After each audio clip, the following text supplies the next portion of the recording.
안녕하세요. 사연을 시작하기에 앞서 구독과 좋아요 부탁드려요. 감사합니다. 사연 시작해 볼게요. 저는 제가 아이를 가질 수 없다는 것을 알게 된 그 순간부터 모든 것이 달라졌어요. 결혼한 지 3년이 지났을 때였죠.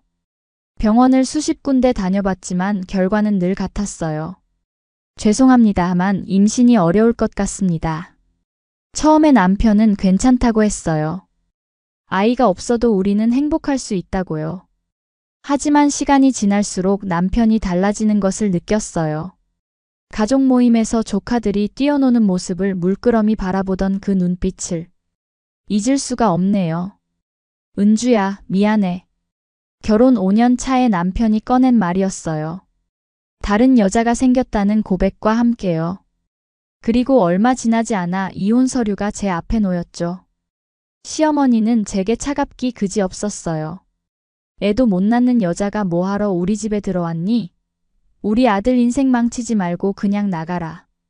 그렇게 저는 10년 넘게 살던 집에서 쫓겨나다시피 친정으로 돌아왔어요. 친정어머니는 겉으로는 저를 반겨주셨지만 눈빛에는 실망감이 가득했죠. 어머니의 목소리에는 늘 슬픔이 묻어 있었어요. 딸이 아이를 못 낳아 이혼당했다는 사실이 어머니께는 너무나 큰 상처였나 봐요. 매일 밤 어머니의 한숨 소리를 들으며 잠에 들곤 했죠. 그렇게 2년이 흘렀을 때였어요. 친구의 소개로 한 남자를 알게 되었어요. 정만수라는 남자였죠. 첫인상은 조용하고 단정한 느낌이었어요. 까만 머리에 가끔 웃을 때만 보이는 보조개가 매력적인 사람이었죠.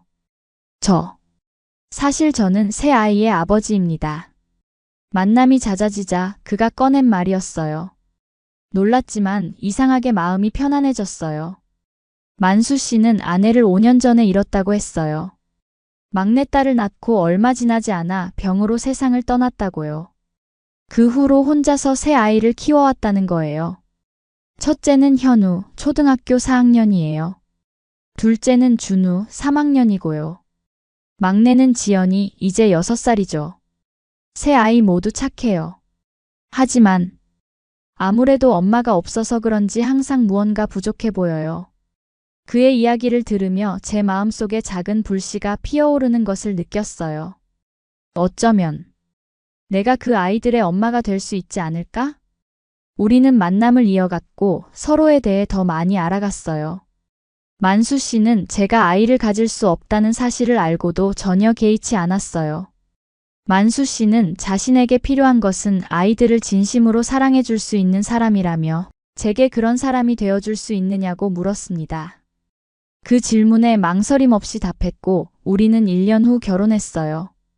제 인생에서 두 번째 결혼이었지만 이번에는 모든 것이 달랐습니다. 새 아이들과의 만남은 정말 운명 같았어요.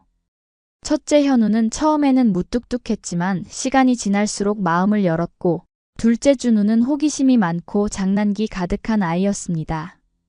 특히 막내 지연이는 제가 처음 만난 날부터 저를 따랐어요. 새 엄마가 무섭다는 선입견을 갖지 않고 오히려 제가 예쁘고 착하다며 금세 마음을 열었죠. 지연이의 그런 모습에 저는 눈물이 날 정도로 감동했습니다. 제 배 아파 낳은 자식은 아니었지만 그 아이들이 얼마나 예쁘게 느껴졌는지 모릅니다. 지연이는 특히 잠들 때면 제 팔을 베고 자는 것을 좋아했어요. 우리는 지방에 넓은 마당이 있는 전원주택에서 살았어요. 만수 씨는 크진 않았지만 탄탄한 중소기업을 운영하고 있었고 외아들이라 부모님이 물려준 땅도 꽤 있었죠. 아파트도 2채나 있었어요. 마당에서 아이들이 뛰어노는 모습을 보는 건 정말 행복한 시간이었어요. 지연이는 종종 그림을 그려와 자랑하곤 했어요. 대부분 알아보기 힘든 그림이었지만 저는 항상 최고의 칭찬을 아끼지 않았죠. 아이가 그린 가족 그림 속에는 항상 저도 포함되어 있었어요. 그런 모습을 볼 때마다 가슴이 따뜻해졌답니다. 그렇게 행복한 시간이 흘렀고 어느새 아이들은 성장해 성인이 되었어요. 현우는 대학교 경영학과를 졸업하고 준우는 공대를 나왔죠. 지연이는 예술대학에 진학했고요. 하지만 현우와 준우가 대학을 졸업하고 아버지 회사에 들어오면서부터 분위기가 조금씩 달라지기 시작했어요. 두 아들은 욕심이 많았어요. 서로 경쟁도 심했고 아빠의 관심을 독차지하려는 모습이 보이기 시작했죠. 두 아들 사이의 다툼은 점점 심해졌어요. 프로젝트를 둘러싼 경쟁, 서로의 능력을 깎아내리는 말들이 오갔죠. 만수 씨의 회사는 꾸준히 성장해서 지역에서 꽤 알아주는 기업이 되었고, 아들들은 서로 회사의 주도권을 잡기 위해 치열하게 경쟁했습니다. 그런 상황에서도 지연이는 여전히 저를 가장 먼저 생각해주는 딸이었어요. 대학을 다니면서도 주말이면 꼭 집에 와서 저와 시간을 보냈죠. 오빠들이 저에게 무심한 태도를 보일 때면 걱정하며 도움을 주겠다고 했지만 저는 그저 회사 일로 바쁜 거라며 이해해 달라고 했습니다. 사실 저도 마음이 아팠어요. 현우와 준우는 점점 저를 멀리하는 것 같았으니까요.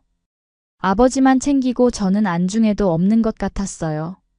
하지만 자존심 강한 아이들이라 그런 거라고 스스로를 위로했죠. 그러던 어느 날 만수 씨가 갑자기 쓰러졌어요. 병원에 급히 실려갔는데 의사 선생님의 표정이 심상치 않았어요. 간암입니다. 많이 진행된 상태네요. 그 순간부터 저의 생활은 완전히 바뀌었어요. 암에 좋다는 음식은 모두 찾아보고 직접 만들었어요. 온갖 약재를 구해 만수 씨의 건강을 위해 정성을 다했죠. 만수 씨는 병상에서도 늘 미안하다는 말을 반복했지만 저는 아내로서 당연한 일이라며 그의 걱정을 덜어주려 노력했습니다. 그는 특히 자신이 없는 상황에서 현우와 준우가 저와 지연이를 잘 챙겨줄지 자주 걱정했어요. 그럴 때마다 저는 그런 불길한 생각은 하지 말라며 오래오래 살아서 아이들의 결혼식도 보고 손주도 안아보자고 격려했습니다. 하지만 만수 씨의 표정에서 읽을 수 있었죠. 그가 무언가를 준비하고 있다는 것을. 그리고 몇 달 뒤 결국 그날이 왔어요. 만수 씨가 저희 곁을 떠난 거예요. 장례식장은 눈물바다였어요. 현우와 준우는 슬픔을 감추려 애쓰는 모습이었고 지연이는 저의 손을 꼭 잡고 있었죠. 엄마, 괜찮아요? 제가 엄마 곁에 있을게요. 장례를 치르고 한 달쯤 지났을 때였어요. 갑자기 부동산 중개사가 찾아왔어요. 박은주 씨 맞으세요? 이 집 매물 관련해서 문의가 많아서요. 확인차 왔습니다. 당황스러웠어요. 저는 집을 내놓은 적이 없는데 말이죠. 무슨 말씀이세요? 저희 집은 매물로 내놓은 적이 없는데요? 아, 그러세요? 이 댁 아들 두 분이 직접 의뢰하셨는데 땅도 함께 매물로 내놓으셨던데 모르셨나요? 순간 머리가 하얘졌어요. 아들들에게 전화했더니 아들들은 아버지가 돌아가신 집에서 제가 혼자 사는 것은 아니지 않냐며 집을 팔고 다른 곳으로 옮기는 게 좋겠다고 했습니다. 아들들의 말투에서 은근한 강압이 느껴졌어요. 제가 상의 없이 일방적으로 결정하는 것에 대해 항의하자 아들들은 더욱 노골적으로 나왔습니다. 집과 땅은 자신들이 알아서 처리할 테니 당분간 다른 곳에 머물러 있으라는 거였죠. 저는 이게 우리 가족의 집이며 제 동의 없이는 팔 수 없다고 다시 이야기했지만 아들들의 태도는 냉정했습니다. 아버지도 돌아가셨는데 언제까지 눌러 살 생각이냐며 집과 회사는 자신들이 알아서 할 테니 제게는 알아서 살 길 찾으라는 충격적인 말까지 했어요. 저는 10년 넘게 정성껏 키운 아들들에게 친자식이 아니라도 정말 내 자식처럼 생각했다고 호소했지만 돌아온 대답은 더욱 가혹했습니다. 피 한 방울 섞이지 않았는데 무슨 친자식이냐는 말에 가슴이 찢어지는 듯 했어요. 전화기를 내려놓는 순간 다리에 힘이 풀렸어요. 바닥에 주저앉아 한참을 울었죠. 지연이가 이 소식을 듣고 달려왔어요. 엄마, 오빠들 미친 거 아니에요? 그래도 우리를 키워준 엄마한테 그럴 순 없는 거잖아요. 제가 오빠들한테 당장 얘기할게요. 하지만 현우와 준우는 지연이의 말도 들으려 하지 않았어요. 결국 저는 그 집을 나오게 됐어요. 급하게 고시원을 얻었죠. 가지고 나온 짐도 옷까지 몇 벌뿐이었어요. 지연이가 함께 살자고 했지만 대학생인 딸에게 부담을 주고 싶지 않았어요. 그 아이도 자기 인생이 있으니까요. 지연아, 엄마는 괜찮아. 금방 적당한 집을 구할 거야. 너는 학업에 집중해. 고시원에서의 생활은 정말 힘들었어요. 모든 것을 다 잃은 것 같았으니까요. 그렇게 일주일이 지났을 때였어요. 만수 씨의 오랜 친구인 김 변호사님에게서 연락이 왔어요. 은주 씨, 만나서 할 이야기가 있습니다. 중요한 일이에요. 궁금했지만 별다른 기대 없이 만남의 자리로 나갔어요. 김 변호사님은 서류 봉투와 편지 봉투 4개를 건네주셨어요. 편지 봉투에는 각각 저와 아이들의 이름이 적혀 있었죠. 민수 씨가 세상을 떠나기 전 저한테 맡긴 것들입니다. 유언장과 가족들에게 남기는 편지죠. 김 변호사님의 설명에 따르면 만수 씨는 모든 재산을 제게 위임한다는 유언장을 남겼다고 해요. 집과 땅, 그리고 모든 재산. 다만 회사만큼은 두 아들에게 맡긴다는 내용이었죠. 만수가 생전에 많이 걱정했습니다. 욕심 많은 두 아들 때문에 은주 씨와 지연이가 고생할까 봐요. 그래서 이런 준비를 한 거죠. 회사는 아들들에게 맡기고 나머지 모든 재산은 은주 씨에게 남겼습니다. 제 이름이 적힌 편지를 열어봤어요. 만수 씨의 편지 내용은 가슴을 울리는 것이었습니다. 그는 이미 세상을 떠났을 테니 미안하다는 말로 시작했고 큰 숙제를 남기고 먼저 가게 되어 면목이 없다고 했어요. 우리가 처음 만났을 때의 추억을 언급하며 제가 아이들, 특히 지연이를 얼마나 사랑스럽게 대했는지 기억한다고 했습니다. 그때 얼마나 고마웠는지 모른다고요. 현우와 준우가 어머니의 사랑을 충분히 받지 못하고 자란 탓에 욕심 많고 불안한 아이들이 되었을지 모른다는 안타까운 심정도 담겨 있었어요. 하지만 언젠가는 그 아이들도 제 사랑의 가치를 알게 될 거라 믿는다고 했습니다. 만수 씨는 자신의 모든 재산, 집, 땅을 저에게 남긴다고 했어요. 회사만큼은 아들들에게 맡긴다고 했습니다. 이제 제가 많은 것을 결정할 수 있으며 지연이를 잘 돌봐달라는 부탁도 했습니다. 그 아이는 저를 진심으로 엄마라고 생각하고 있다고요. 마지막으로 영원한 사랑을 약속하며 편지를 마무리했습니다. 편지를 읽는 동안 눈물이 멈추지 않았어요. 김 변호사님은 이어서 말씀하셨어요. 집과 땅을 아들들이 매물로 내놓았다고 들었는데 그들은 처분할 권한이 없습니다. 모든 것이 은주 씨 명의로 바뀌게 될 테니까요. 그 말을 듣고 어떤 기분이었는지 표현하기 어려워요. 슬픔과 안도감, 그리고 약간의 승리감이 뒤섞인 복잡한 감정이었죠. 일은 빠르게 진행됐어요. 저는 다시 짐을 싸서 만수 씨와 살던 집으로 돌아왔죠. 지연이에게 자초지종을 다 이야기했더니 울면서 말했어요. 역시 아빠는 다 생각이 있으셨어요. 정말 다행이에요, 엄마. 며칠 후 두 아들이 찾아왔습니다. 그런데 이번에는 분노와 오만함으로 가득 차 있었어요. 아버지 재산을 왜 당신이 받는 거예요? 당신은 우리 친엄마도 아니잖아요. 현우가 거친 목소리로 쏘아붙였습니다. 그래요, 이건 불공평해요. 우리가 아버지의 적법한 상속자라고요. 준우도 가세했습니다. 그들은 마치 제가 재산을 가로챈 사기꾼인 것처럼 대했어요. 변호사를 통해 유언장을 무효화할 수도 있다며 위협까지 했죠. 피 한 방울 섞이지 않은 남이 왜 우리 아버지 재산을 다 가져가는 건데요? 법적으로 따져보자고요. 저는 마음이 너무 아팠습니다.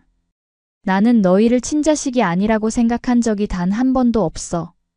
그런데 너희가 이렇게까지 하다니. 정말 사람 잘못 봤구나. 친자식? 웃기지 마세요. 우리가 어렸을 때 밥 몇 번 차려준 걸로 아버지 재산까지 다 가져가려고요? 현실적으로 생각하세요. 우리는 아버지의 피를 이은 자식이에요. 그 말에 저는 더 이상 참을 수 없었습니다. 좋아. 너희가 그렇게 생각한다면 이제 너희와 나는 남이다. 회사든 재산이든 너희가 가지고 싶은 대로 소송해. 난 너희와 더 이상 얘기하고 싶지 않구나. 아들들은 승리한 듯한 표정으로 떠났고 저는 깊은 상처와 함께 남겨졌어요. 하지만 법적 절차는 빠르게 진행되었고 만수 씨의 유언장은 확고했어요. 모든 재산, 집, 땅, 그리고 예금은 저의 것이 되었죠. 회사만 아들들에게 남겨졌어요. 아들들은 제가 재산을 차지한 것에 분노했지만 법적으로는 어찌할 수 없었어요. 저는 지연이와 만수 씨와 살던 집으로 돌아갔고 두 아들과는 완전히 연을 끊었습니다. 그들이 전화를 해도 받지 않았고 찾아와도 문을 열어주지 않았어요. 지연이만이 제 곁에 남아 저를 위로해 주었죠. 그렇게 1년 정도 지났을 때였어요. 예상치 못하게 두 아들이 다시 찾아왔습니다. 이번에는 완전히 달라진 모습이었어요. 눈에는 절박함이 가득했고 자세도 한없이 낮아져 있었습니다. 어머니. 현우가 떨리는 목소리로 불렀습니다. 남편이 떠나고 처음으로 어머니라고 부르는 목소리였어요. 무슨 일이지? 냉정하게 물었습니다. 회사가 망해가고 있어요. 준우가 고개를 숙인 채 말했습니다. 아들들의 이야기를 들어보니 회사가 심각한 재정 위기에 처했다고 했어요. 거래처들이 하나둘 떠나고 대출금 상환 기한은 다가오는데 자금이 바닥난 상태였습니다. 두 사람은 경영 경험이 부족했고 욕심만 앞서다 보니 회사를 이 지경까지 몰아넣은 거였죠. 제발 도와주세요. 아버지의 회사가 다른 사람 손에 넘어가게 생겼어요. 현우가 애원했습니다. 저는 냉정하게 말했어요. 내가 왜 도와줘야 하지? 난 피 한 방울 섞이지 않은 남이잖아. 너희가 그렇게 말했었지? 두 아들은 눈물을 흘리며 사과했습니다. 욕심에 눈이 멀어 어머니를 배신했다고 얼마나 어리석었는지 이제야 깨달았다고요.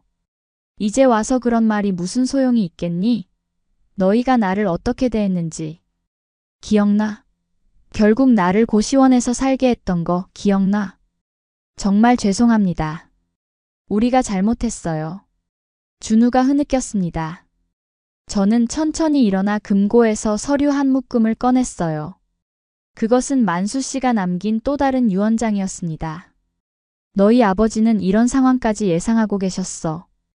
회사가 어려워지면 내가 결정할 수 있도록 회사의 일부 주식도 내게 맡기셨단다. 두 아들의 눈이 커졌습니다. 그래, 내가 원하면 지금 당장 너희를 회사에서 쫓아낼 수도 있어. 하지만 저는 서류를 내려놓았습니다. 난 그렇게 하지 않을 거야. 대신에 조건이 있어. 저는 아들들에게 냉정한 목소리로 조건을 제시했습니다. 첫째, 두 사람 모두 경영 교육을 받을 것. 둘째, 매주 일요일 저녁 식사는 반드시 이 집에서 함께 할 것. 이걸 지키면 내가 가진 주식은 지연이에게 줄 생각이야. 현우와 준우는 놀란 표정이었지만 곧 고개를 끄덕였습니다.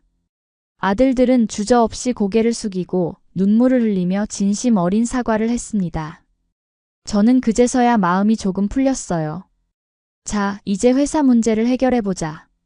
저는 만수 씨가 남긴 재산으로 회사의 급한 불을 끄고 제 명의로 된 땅 중 일부를 담보로 대출을 받아 급한 불을 껐어요. 하지만 쉽게 용서하지는 않았어요. 아들들이 진정으로 변화할 때까지 매주 진행 상황을 보고받았고 중요한 경영 결정에도 참여했죠. 지연이는 그런 저를 보며 미소 지었습니다. 시간이 지나면서 회사는 다시 안정을 찾았고 아들들은 진정으로 변화했습니다. 더 이상 저를 피 한 방울 섞이지 않은 남으로 대하지 않았어요. 그날 이후로 우리 가족은 다시 하나가 되어가기 시작했습니다. 하지만 이전과는 달랐어요. 이제는 제가 확실한 주도권을 쥐고 있었고 아들들은 그것을 인정했습니다. 지연이는 대학을 졸업하고 회사의 디자인 부서를 맡게 되었고 회사는 지연이의 신선한 아이디어로 더욱 발전했죠. 가장 기뻤던 순간은 현우가 첫 아이를 얻었을 때였어요. 현우는 아기를 제게 안겨주며 말했습니다. 어머니, 그동안 죄송했어요. 그 순간 저는 만수 씨가 천국에서 미소 짓고 있을 거라고 생각했어요. 피로 맺어진 가족도 있지만 사랑과 상처, 그리고 용서로 맺어진 가족도 있다는 것. 제가 깨달은 가장 소중한 진리예요. 그리고 때로는 냉정한 교훈이 진정한 사랑의 시작이 될 수도 있다는 것도요. 오늘도 저는 엄마라는 이름으로 살아갑니다. 이제는 그 어떤 이름보다 단단하고 강인한 이름이 되었죠. 제 긴 이야기를 끝까지 들어주셔서 감사합니다. 구독과 좋아요, 알림 설정까지 잊지 마세요.